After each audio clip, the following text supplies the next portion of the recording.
Grandmother, it's me, Aurora, she called through, hearing muffled sounds coming from... There's no coming in there!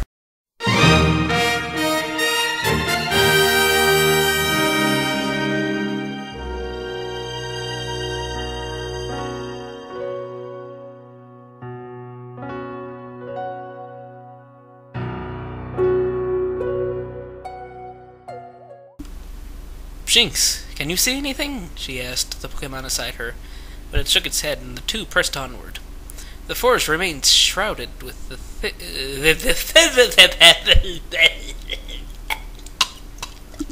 Jinx, can you see anything? She asked the Pokemon beside her, but it shook its head and the two pressed onward. The forest remained shrouded by the white blanket which blinded them from straying them from their intended... Damn it, girls, get this thing right! Jinx, can you see anything? She asked the Pokemon beside her, but it shook its head and the two pressed onward.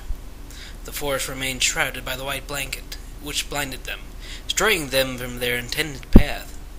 She walked forward until she felt the ground beneath her give way. She had stepped too far and off the ledge and tumbled down into the darkness. She screamed for help as she fell, and the next... Damn it! Ah, no, my bike! She cried as she watched the turquoise bike sink below the murky water. She sighed, and stood up and frowned and looked down at it sink. It's a sketching loud! She sat down on the grass with her Pokemon and closed her eyes, remembering how warm it was back home, and eating food. She hadn't eaten in months since her journey first began. She visited...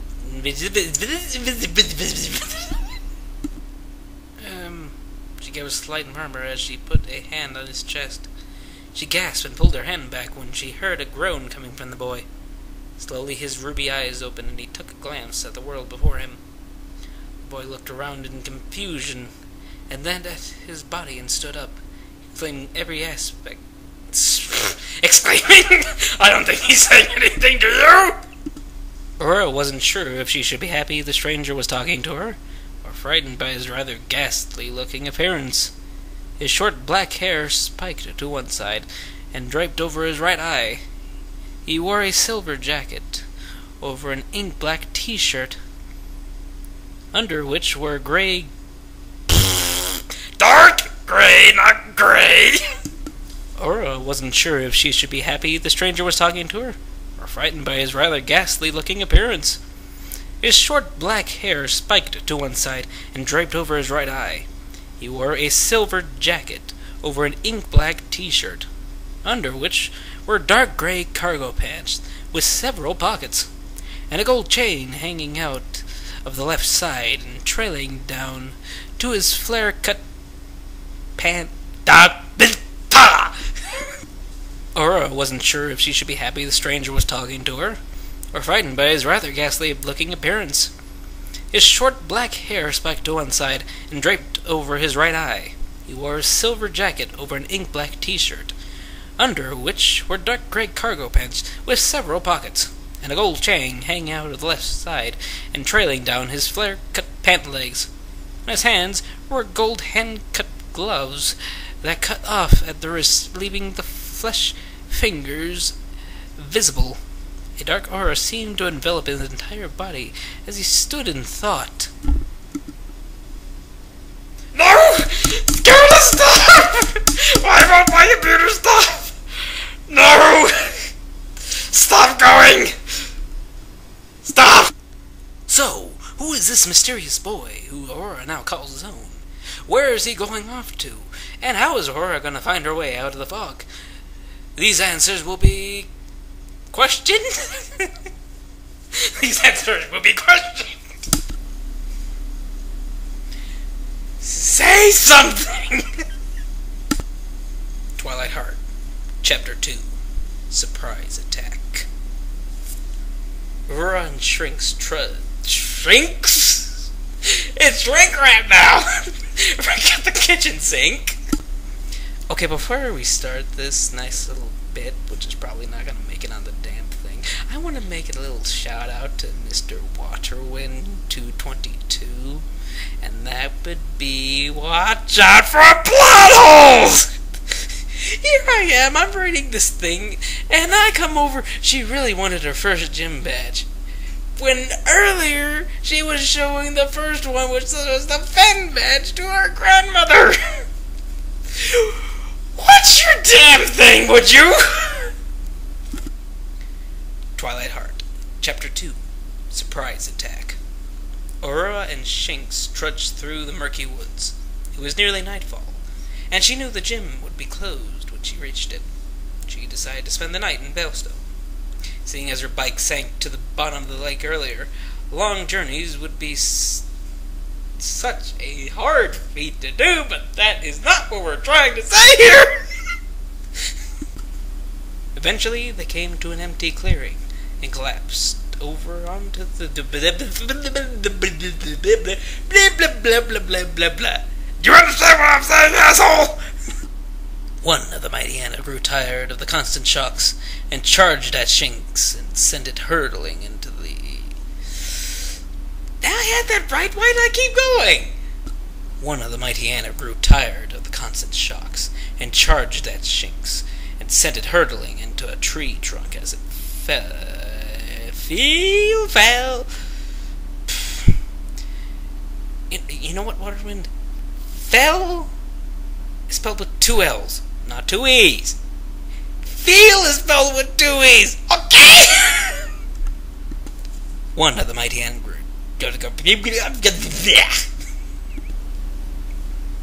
Say something!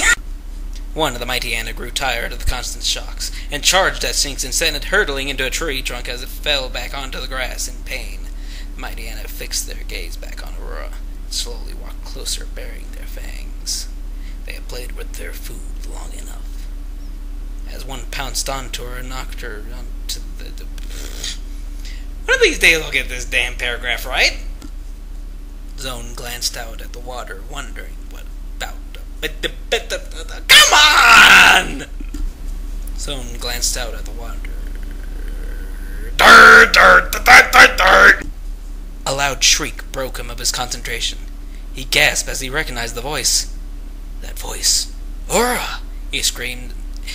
Exclaimed? What the hell kind of word is that? A loud shriek broke him of his concentration. He gasped as he recognized that voice. That is not part of it. And now my damn computer doesn't want to respond to me.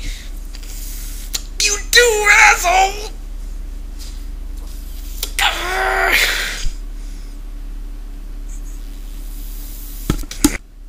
A loud shriek broke him of his concentration. He gasped as he recognized the voice. That voice. Aurora! He exclaimed as he dashed off toward where that sound had come from in the deep... Get the damn thing right! I can't read this! The mighty Anna stood on top of her, pressing its paws down on her arms, and claws rooted to the ground. Its grueling muzzle were mere inches from her face. Foam dripped from its maw and trickled down her neck. As her heart pounded in fear, she was unable to free herself. She kicked and flailed, but to no avail. She was at a helpless meal. While the others huddled around her body, she watched the one on top of her lick its fangs as it dug its head into her shoulder and ripped the flesh from her body.